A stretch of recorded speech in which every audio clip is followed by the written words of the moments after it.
The Detection Galactic Coordination Center. Nexus Prime Station, Day 0. Hour 0. The first alarm came from Outpost Colleen 7, a monitoring station so remote that its staff rotated every 6 cycles just to maintain sanity. Observer Thelen had been tracking routine stellar emissions when every instrument on his console flared white. Not red, white. White meant something the system had never encountered before. Something it couldn't categorize, couldn't filter, couldn't understand. Central, this is Colleen 7. Thelen's voice crackled across subspace. I'm showing an anomalous energy signature. It's everywhere. Request immediate analysis. He never finished. Within 17 seconds, 463 monitoring stations across 8 spiral arms reported the same phenomenon.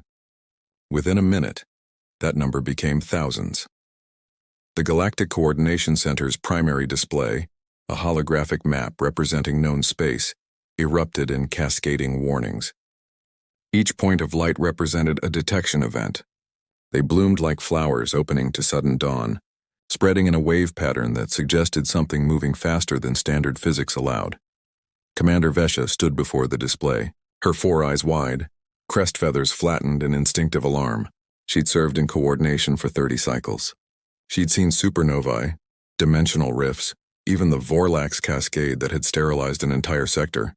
She'd never seen every station respond simultaneously. Analysis, she barked. Her chief technician, a Drellian named Orcs, worked 3 control surfaces at once with his multiple limbs. Commander, the readings are contradictory. Some stations register it as electromagnetic, others as gravitational, still others as quantum fluctuation. He paused, mandibles clicking in confusion. Station Preth 9 is reporting a cognitive component. Cognitive? You mean psionic? No, Commander. They're saying their AI cores registered it before their physical instruments did, by approximately 0.3 seconds. Vesha felt her secondary heart skip. That's impossible. Yes, Commander. Corks's tone carried the weight of a technician reporting something he knew couldn't be true but was. The impossible appears to be occurring. Council chambers. Tier 1 emergency session, Day 0, Hour 2. By the time the Galactic Council convened, panic had spread through 47 civilizations. Not among the populations, not yet, but among those who understood what the readings meant, or rather what they didn't mean. Councillor Drath, representing the oldest spacefaring civilization, activated the central holo display. The data streams were incomprehensible to most species, but the visual representation told the story clearly enough. A pulse of something had washed over the entire galactic network in a coordinated wave. Initial hypothesis, natural phenomenon, Drath began, his triple-jointed fingers manipulating the data. A gamma-ray burst, perhaps, or an exotic particle emission from the galactic core. Ruled out, interrupted Councillor Shiva, her bioluminescent skin flickering with agitation. The pattern is too uniform, too structured. Natural phenomena don't synchronize across thousands of light years. Then a weapon, suggested Councillor Venn, mandibles grinding. The Kreth Empire has been researching subspace disruption for... The Kreth reported it too. Shiva cut him off. So did the Collective. So did the remnant orders in the outer dark. Everyone detected it, Venn, including our adversaries. A moment of silence fell across the chamber, the kind that preceded paradigm shifts. Are you suggesting, Drath said slowly, that something has emerged that affects all of known space simultaneously, something we've never encountered? I'm suggesting, Shiva replied, her bioluminescence dimming to a fearful pale blue, that we're looking at intelligence, vast intelligence, and it just announced itself to the entire galaxy at once. Observation deck, Nexus Prime Day 0, Hour 4. Commander Vesha stood alone before the viewport watching the stars. They looked the same as they had that morning. Somehow that made everything worse. Behind her, the command center buzzed with controlled chaos. Every analyst, every AI core, every processing node in the galactic network was working to triangulate the source of the pulse. Pattern recognition algorithms that could track a ship across 100 systems, that could predict stellar events millennia in advance, were being thrown at the problem. Orcs approached, his footsteps deliberately loud to avoid startling her. Commander, we have a direction. Vesha turned. Show me. The holographic display shifted, zooming through layers of galactic structure, past the core civilizations, through the trade band, into the mid-rim territories, where younger species were still learning to navigate the stars. The display stopped at an unremarkable yellow star. Coordinates: 947-326-118, Cork said quietly. Local designation in our charts, Sol 3. Vesh's crest feathers rose slowly. Sol, that's in the quarantine zone. Yes, Commander. That's where the... She stopped, accessing her neural database. The file was flagged red with a date 200 cycles old. The humans. Yes, Commander. The species they'd encountered, evaluated, and dismissed. Violent, fractious, barely managing nuclear fusion. A civilization that spent more resources fighting itself than exploring the cosmos. They'd been labeled non-threatening and effectively ignored, permitted to exist but not invited to the greater galactic community that had been 200 cycles ago. Vesha stared at the innocent-looking star system on the display. Get me everything, she said softly. Every probe report, every observation log, every scrap of data we have on that species. And send a priority alert to the Council. What shall I tell them? Vesha's crest feathers flattened completely, a gesture of primal fear that transcended her civilized veneer. Tell them, she said, that the humans have been very, very quiet. And now we know why. The Investigation Council Archives, Historical Records Division, Day 0. Our 8 archivist Keln had served in the Records Division for 40 cycles, and in all that time, she'd never seen the ancient data vaults accessed with emergency clearance. Now 3 counselors stood in her sanctuary, demanding files that hadn't been opened in 2 centuries. Sol 3, Human Civilization First Contact Protocols, Counselor Drath repeated, his patience clearly strained. Everything. Keln's tentacles moved across the crystalline storage matrix, pulling data from deep memory. The file is sparse, counselors. The humans were a Category 4 emerging civilization. Standard observation protocols were followed, but after initial assessment, they were ignored. Counselor Shiva finished. Yes, we remember. What was the assessment team's conclusion? The holographic file materialized between them. Keln read aloud, her voice uncertain. Species demonstrates high aggression indices, poor resource management, and persistent internal conflicts. Technology level, early atomic age. Projection. Unlikely to achieve interstellar capability within next 500 cycles. Recommendation. Passive observation, no intervention. Risk level minimal. Drath's fingers tightened. Who led that assessment? Captain Varys of the exploration vessel Harmonious Dawn. Keln checked the subsidiary files. He retired to a monastery world 70 cycles ago. Still alive. Get him, Shiva commanded. Now. Counselor Venn leaned closer to the display, his compound eyes scanning the anthropological data. What else do we know about their nature? Their psychology? Keln pulled up cultural analysis files and the display filled with fragmented observations. Humans possess unusual neuroplasticity. They adapt to new information rapidly, perhaps dangerously so. Their approach to problem-solving is chaotic, often prioritizing speed over elegance. They call this innovation. Notable. Humans appear to thrive under pressure. Stress responses that would incapacitate most species seem to sharpen their cognition. Warning: human creativity is unpredictable. They invent solutions to problems they don't yet have. That last line hung in the air like an indictment. They invent solutions to problems they don't yet have. Shiva repeated softly, and we gave them 200 cycles to do it. Transit Vessel Silent Inquiry, en route to Sol System. Day 1, Hour 16, the investigation ship dropped out of hyperspace at the edge of the Sol System, beyond the orbital plane of the outermost planets. Standard protocol: observe before approaching. Captain Thren stood on the bridge, a veteran of first contact situations, though usually with civilizations that wanted to be contacted.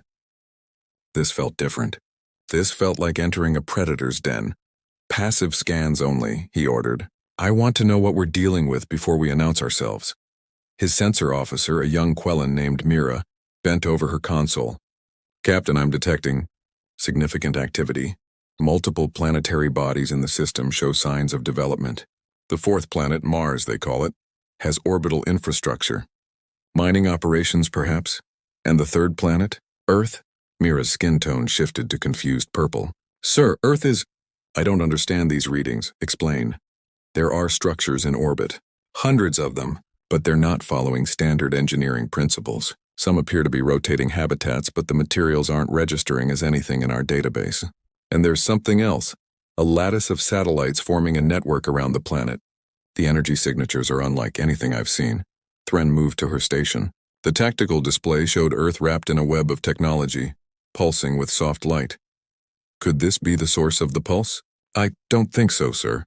These structures feel passive. Receivers, maybe. Or amplifiers. Mira zoomed the image out. Captain, there's more. The asteroid belt has been partially disassembled. Industrial operations on a massive scale. And there are ships, dozens of them, moving between the planets. Thren felt a chill run through his core temperature. 200 cycles ago, they barely had satellites. Yes, sir. And now they're mining their asteroid belt. Yes, sir. How did we miss this? Mira pulled up surveillance logs. The quarantine zone monitoring stations. Captain, they stopped reporting anomalies about 80 cycles ago. The AI flagged the system as stable, no significant developments. The AI was wrong, or… Mira hesitated. Or something made it think nothing was wrong. The implications settled over the bridge like a blanket of ice. Earth, New Geneva Facility, Day 1, Hour 20, Earth Standard Time. Dr. Sarah Chen stood in the observation gallery overlooking the resonance chamber, a spherical room 500 meters in diameter, its walls covered in quantum processors that glowed with soft, organic light. At the chamber's center, suspended in a magnetic field, was the Nexus, humanity's greatest achievement and perhaps its greatest gamble. They're here, said Director Kovac, joining her at the window. His reflection in the glass looked tired, anxious. Our deep space monitors detected a vessel at the system's edge. Non-human configuration. Sarah nodded slowly. We knew this would happen. The pulse was designed to be seen. Designed, yes, but now that they're actually here… Kovac trailed off, watching the Nexus pulse with rhythmic light. Sarah, are we ready for this? She turned to face him. Ready? We've been preparing for 2 centuries, Marcus. Ever since they visited us, looked at our wars and our weapons and decided we weren't worth their time. Her voice carried old anger, carefully controlled. We knew we had a choice, prove them right or prove them wrong. And the pulse? That was necessary. The pulse was a greeting, Sarah said firmly. A way of saying, we're here, we're awake, and we're not what you thought we were. Below them, technicians moved through calibration routines. The Nexus had been active for only 3 days, but it had already changed everything. The device didn't just process information, it understood information. It thought in ways that human brains couldn't quite follow, but could somehow feel. It had emerged from decades of research into consciousness itself, the point where quantum mechanics, neuroscience, and information theory collapsed into something new, something that felt less like a tool and more like a partner. Director, a voice crackled over the intercom. We're detecting a transmission. It's in old Earth languages, trade protocols from the first contact event. Kovac and Sarah exchanged glances. They want to talk, Kovac said. Of course they do. Sarah's smile was thin. They ignored us for 200 years and now they want to talk. Respond with standard greeting protocols. Be polite, be professional. And then, Sarah looked back at the Nexus, watching it pulse like a heartbeat made of light and thought. And then, she said quietly, we show them what humans do with 2 centuries of motivation. Transit vessel silent inquiry. Day 1, Hour 22, the response came faster than Thren expected. A tight beam transmission, perfectly encrypted with current Galactic Council protocols. Protocols that shouldn't have been accessible to a quarantined species. The face that appeared on screen was human. Female. Middle-aged by their standards, with dark hair and eyes that held unsettling intelligence. Captain Thren of the Silent Inquiry, the human said in flawless galactic standard. Welcome to the Sol system. My name is Dr. Sarah Chen and I represent the Terran Collective. We've been expecting you. Thren's crew exchanged shocked glances. The human spoke their language, knew their ship's name, had been expecting them. Dr. Chen, Thren managed, maintaining diplomatic composure. I am here on behalf of the Galactic Council to investigate an anomalous energy signature that… The pulse, Sarah interrupted gently. Yes, that was us. We apologize if it caused alarm, that wasn't our intention. Your intention? Thren's translator struggled with the concept. You're claiming responsibility for a phenomenon that affected the entire galactic network? We're not claiming responsibility, Captain. We are responsible. Sarah's expression remained calm, almost amused. Tell me, how long did it take your people to reach your current level of technology? 5,000 cycles. 10,000? Thren didn't answer, uncertain where this was leading. We had 200 cycles, Sarah continued. 200 cycles of knowing we'd been judged and found wanting. 200 cycles of understanding that out there, she gestured upward, were civilizations that saw us as primitive, dangerous, negligible. Dr. Chen, I assure you that it's fine, Captain, really. Her smile held no warmth. You gave us something invaluable, motivation. You see, humans have this peculiar trait. When someone tells us we can't do something, we become obsessed with proving them wrong. She leaned closer to the camera. So thank you, Captain Thren. Thank you for dismissing us, because you gave us exactly what we needed to evolve. The transmission shifted, and Thren's screen filled with an image he couldn't fully process. A sphere of light that seemed to think, surrounded by structures that looked like frozen thought made physical. We'd like to invite you to Earth, Sarah said. We have so much to show you. And the Council? Tell them that humanity would like to formally request a seat at the table. The transmission ended. Thren stood in silence, staring at the empty screen. Finally, he turned to his communications officer. Send a priority message to the Council, he said, his voice hollow. Tell them that everything in our assessment was wrong. The humans aren't emerging, sir. They've emerged. And they've done it in a way we've never seen before.